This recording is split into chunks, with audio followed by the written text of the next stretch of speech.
so that child pornography is bad on so many different reasons. There are court cases where people try to argue, I have a right under free speech to view and read. Katz versus United States, 1966. Right. Good man. Well, And I look at it as we can be respectful and disagree and do it in a manner that is such that I can say, I disagree with this president, or I disagree with this senator, and I disagree with that. And say, you know what, folks? We can disagree. And I think this is the policy that should be passed.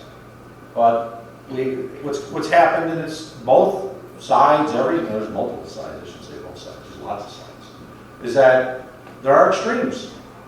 And the extremes often are what people focus on because it's just like news. When good news happens, you rarely read it and see it because it's not the stuff that the media covers. They cover the extremes, the bad things.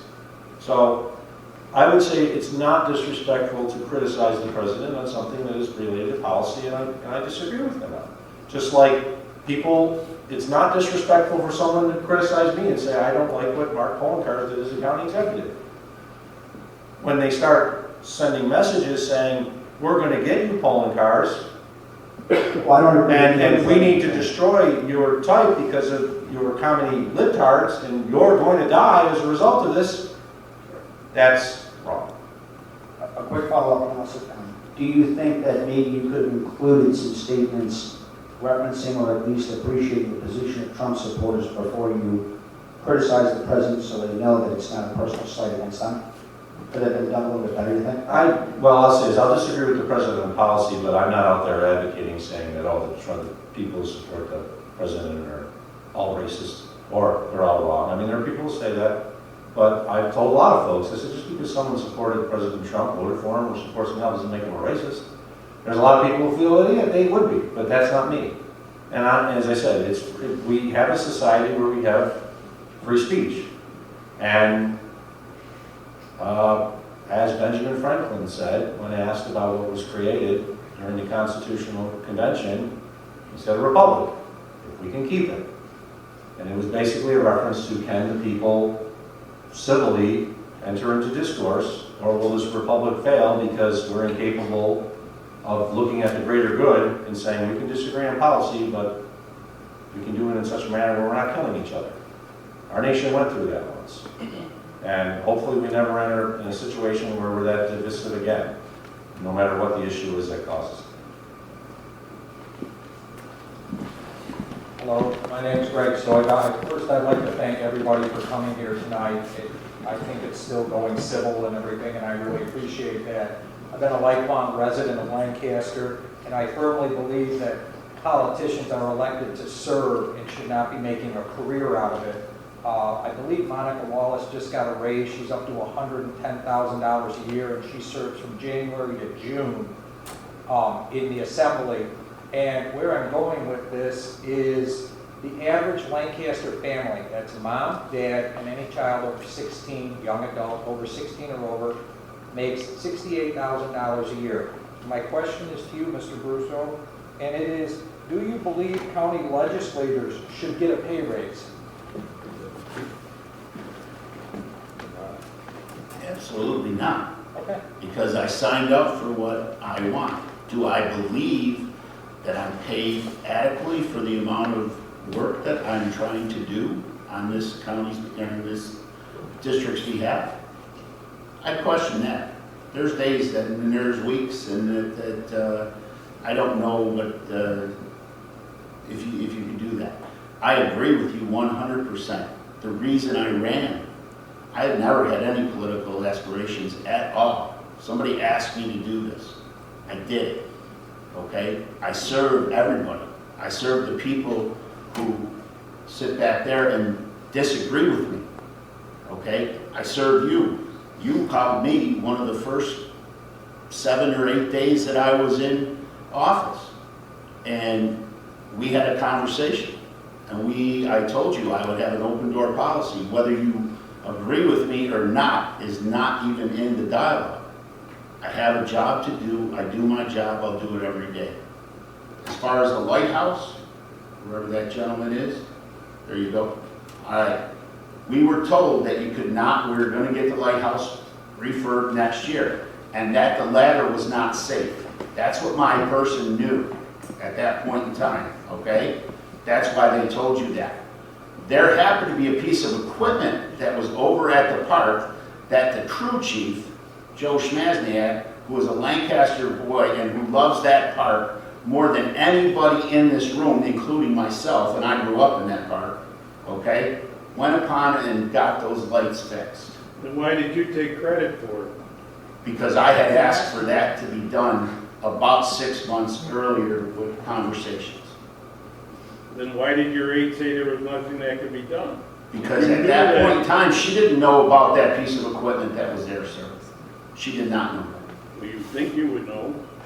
Well, no, if you realize what my aides do and what my folks do, they do not know the piece of equipment that the DPW has at Como Park at any given time.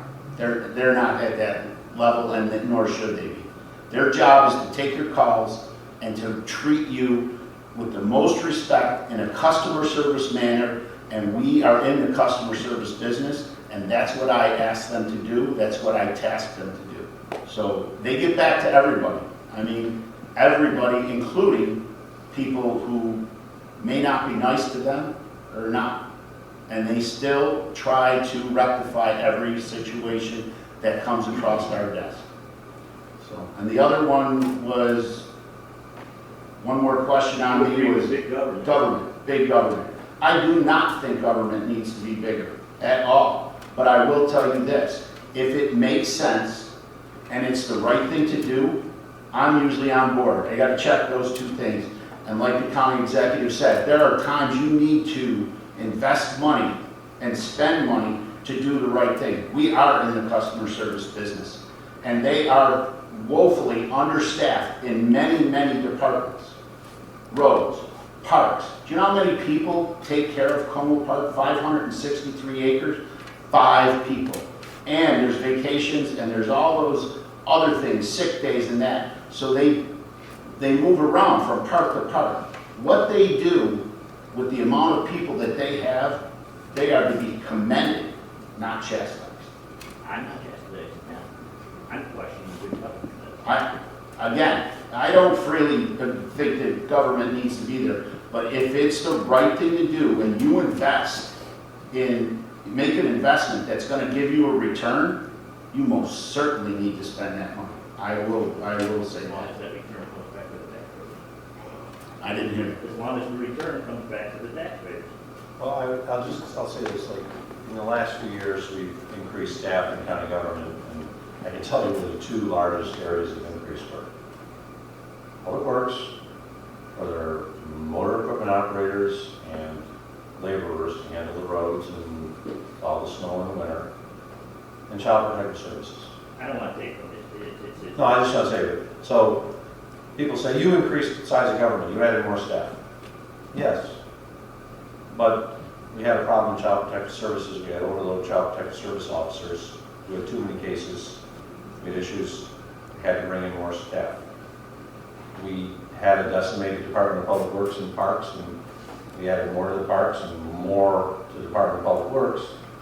So, yeah, people are going to criticize me saying, you increased the size of the county government. Yes, but I did it, and it's not like I just did it, like we're going to increase everything because I want to create jobs. It was, we got a problem in Child Protective Services, we had to add almost 30%. We went from basically 100 Child Protective Service workers to 130 or so, when you include the supervisors that need to do for the new teams. And we've addressed the issues in Child Protective Services. So sometimes you do have to increase it because of the needs in government. Yes, sir. Good evening. Last speaker, so I'll be respectful. Sir, is your county a sanctuary county? Are you for sanctuary county for There's New no York? sanctuary county status here. Okay, but we do have it for the city of Buffalo, though. I don't know. Oh, yeah, I don't think it's a sanctuary city. I don't Oh, think it's sir, yes. It's called, I think the mayor said it, and I agree to some point, it's a welcoming city. We welcome our legal immigrant population. Okay. And, How but there is about- no sanctuary county, and I do not believe that the city is a sanctuary city. Because Because that actually is a vote that has to be done by the county council, just like a sanctuary county would have to be a vote by the county. Fine, but what's the difference between a sanctuary city and a welcoming city? I mean, can you be precise with that, please? Yes, a welcoming city means we as a community welcome legal immigrants into our community. We welcome them to invest in our community, to buy in homes in areas that have often been run down. If you go down Invest Broadway, in buy. Wait, are you assuming that these people are coming with money that they can invest in houses and invest in businesses? have you gone down Broadway? No, sir, answer that, answer that. I just asked, Sir, have you gone down Broadway lately? Oh, yes, without a doubt. Have you seen a number of the new economic developments that have popped up there, the strip malls? Yeah, but. Those these are people- actually by Bengali immigrants who 5 years ago didn't even exist in our community. Yes, but, yes, you're talking about once people get established. You're talking about once people Some get of them established. actually are bringing money with them because they're leaving. And a lot For of the them are American doing dream. nothing, and a lot of them are illegal. Okay, so if you want to, listen, if you want to slice hairs and say welcoming city or sanctuary city, that's fine. That is fine. You say you are against illegals getting licenses at this point because you're following what the courts say. But you're Well, I've said I did No, not. the law, whatever the law says. But I've said, it is not my preference, I would not have voted for it. However, if the law's passed. Yes, you would follow the law. We've established that. We have to. Made it very Because clear. that's the society. we That's your, live in. that's your professional opinion. That's your professional. No, that's democracy. That is Democracy is, You the know- law, if the law's passed, if we get to a point where we're just gonna ignore the laws we don't like, we're no longer a republic, we're no longer a democracy. Sir, do you know the homeless rate in Erie County right now? Do you know how many homeless people live in Erie County right now? I don't have the exact number. 7,000. 7,000. That's Sir, do you actually know- probably not accurate. I No, can no, get no, you no. that. I because got it our right. Department- Sir, we have internet connection right here. Our Everybody Department here of, has our internet Department of connection. Social Services. I have the is ones. webpage. I saved it. The The homeless? Homeless Alliance for Western New York. Very credible. Very credible. Up there with United Way, very credible. Okay, so we have 6,000 homeless people in Erie County. 5,000 homeless people in the city of Buffalo. This thing we talk about poverty. Do you know the poverty rate in Erie County? It's around You don't know the specific. 12%. 15%. Do you know the poverty rate with blacks in Erie County? 32%. Do you know the poverty rate at Buffalo Public Schools? No, because you haven't been there in a couple of years. The last time you were there, you donated to Hope J's campaign. Sir, do you live in But the you city? haven't, I live in Erie County. Do you But live- you do you haven't, live in I the live in city? Erie, sir, I live in Erie County. But Do you you live haven't in done Buffalo? anything Do you for live in Buffalo Buffalo? Public Schools since you donated to Hope J's political campaign because you were friends with her. You haven't helped Buffalo Public at all since then. You don't- Okay, but do you know the poverty rate in Buffalo Public Schools? Did you do your homework when you donated to her? Do you know the poverty rate in Buffalo Public Schools? 47%, 47. So I encourage you to take care of these Americans, the black Americans in Erie County, these senior citizens in Lancaster, before you start encouraging all these illegals to come to America. Okay? Yes, we're a nation of immigrants. My family is a nation of immigrants, but they came the legal way. Okay? And don't be fooled by this gentleman. He comes in here in a business suit, he's all Mr. Nice Guy, but he's nothing but a left winger. Okay, we know that you're a left winger. And it's your people Sir, we talked about- that are disrupting the culture in our country and just bringing people here from nowhere. Take a look at New York City. Okay, Mr. Russo, would you allow illegals to be resettled in Lancaster? My last question. Are you for resettling refugees in Lancaster if the need arises? Oh, Well, no, I'm sorry, illegals, not refugees. I love refugees. Okay, illegals. Are you for resettling illegals in Lancaster? As I stated before, illegal is illegal. The system that you enter needs to be looked at. That's the root cause of all the problem, in my opinion. Okay? I do not believe in illegals being allowed driver's licenses. How about counted on the Or census? How Say about again? counted on the census? On the census. I'm sorry, my mouth's dry. The census. actually, as a community, we would prefer to have them counted in the Yes. census. Sure, so they can take resources from these great people right here. No, Sir, they- we're watching you. Have a good day. You left me here, left me red diaper baby. You're a disgrace to our nation and these poor people that pay taxes. And the 32% of the black people that are in poverty in Buffalo right now. 6,000 homeless. Thank you. To the individuals who are staying.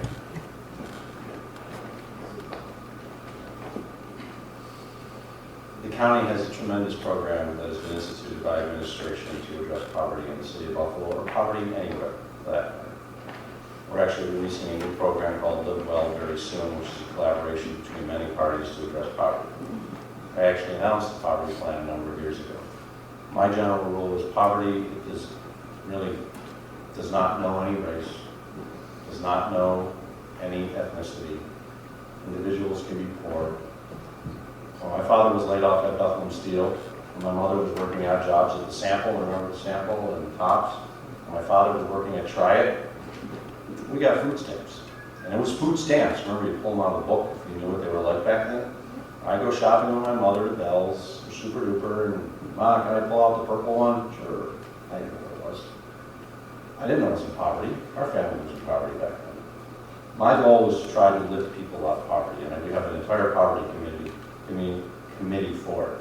The Buffalo Public Schools, the county has a huge investment in the Buffalo Public Schools with Say Yes, in which we are the individuals who are providing the health care, mental health, and general health for the individuals in the school district in the city of Buffalo.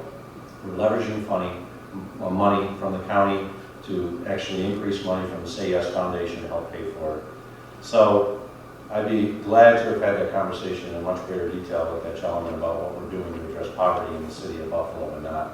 I actually spend time in the city of Buffalo school districts, schools, meeting with teachers, talking with them. The county doesn't have a huge role in school districts, but I want to know what are the resources that are being used, and we want to use wisely too. I don't want to see school districts being wasting money. We can disagree on individuals that we support for office, but we can do it in a civil manner. I appreciate the rest of you for being here and doing it in a civil manner. Yes, sir. I think it's almost 9 o'clock, so we'll make this the last question. Jim Banks, 20-year Lancaster resident. I just wanted to say thank you for coming. It's a pleasure to hear from you gentlemen. I'll admit I am a strong Lynn Dixon and Frank Tadaro supporter. No offense. I would say that this region is very fortunate to have such great choices in the upcoming election. Thank you for being here. Thank you for being here. I appreciate everyone being here, and I say, regardless of who you're going to vote for, this is not a political thing. Just make sure you get out and vote on election. It's our duty. We have a duty as citizens to work together on behalf of the greater community, hopefully do it in a respectful manner. And we don't have to agree on the issues, and we don't have to agree on the individuals running for office, but we have a duty to be good citizens, and one of them is to vote. So, thanks. Thank you all for being here tonight.